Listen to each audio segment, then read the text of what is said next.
Et voilà, on coupe la chic à Camélia Jordana en espérant qu'on a retrouvé François Huguenin. François, bonjour. Ça y est. Yes, ça Oui, marche bonjour super, Stéphanie, bonjour. Le problème de technique. Et voilà. Allez, les Bonjour Césars, Stéphanie. c'est pas très technique ça. Non, pas vraiment Stéphanie. Depuis la soirée des Césars, je suis stupéfait de voir sur les réseaux sociaux les réactions se départager en deux camps antagonistes. Ceux qui soutiennent Adèle Haenel, manifestant son indignation à la célébration de Polanski en sortant de la salle, et ceux qui crient au lynchage du cinéaste.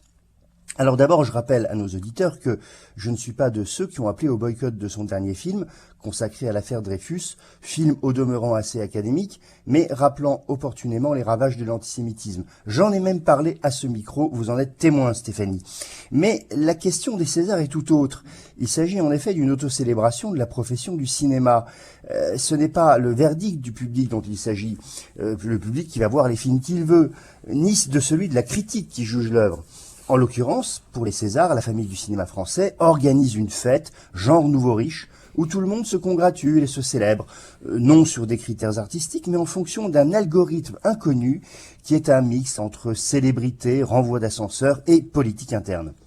Dans ces conditions, donner à Polanski le César du meilleur réalisateur s'avère être purement et simplement une provocation.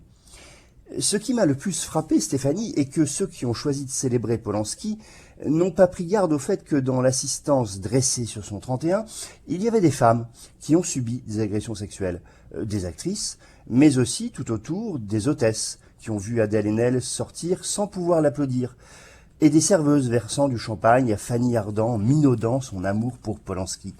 Comment ont-elles vécu cette humiliation supplémentaire ? Ah oui, j'oubliais, le samedi même, dans l'émission Réplique de l'excellent Alain Finkielkraut, excellent, sauf sur ce genre de sujet, personne n'est parfait, une psychanalyste, Sabine Procoris, nous ressortait, à propos de Matzneff cette fois, l'argument éculé qu'une jeune fille de 14 ans n'est plus une enfant. Bref. Alors je me suis dit, au sortir de ce week-end éprouvant, qu'il n'y a qu'une raison à ce clivage entre les pro-Adèle et les pro-Polanski. Il y a ceux qui pensent que le fait qu'un homme de 40 ans viole une jeune fille de 13 ans est gravissime, et ceux qui pensent qu'au fond, ce n'est pas si grave. J'ai 3 filles qui ont eu cet âge-là, et je sais que si cela leur était arrivé, cela aurait été l'horreur absolue. Au fond, Stéphanie, tout cela est assez simple et infiniment triste. Merci beaucoup François. Et cet édito, on le retrouve sur rcf.fr.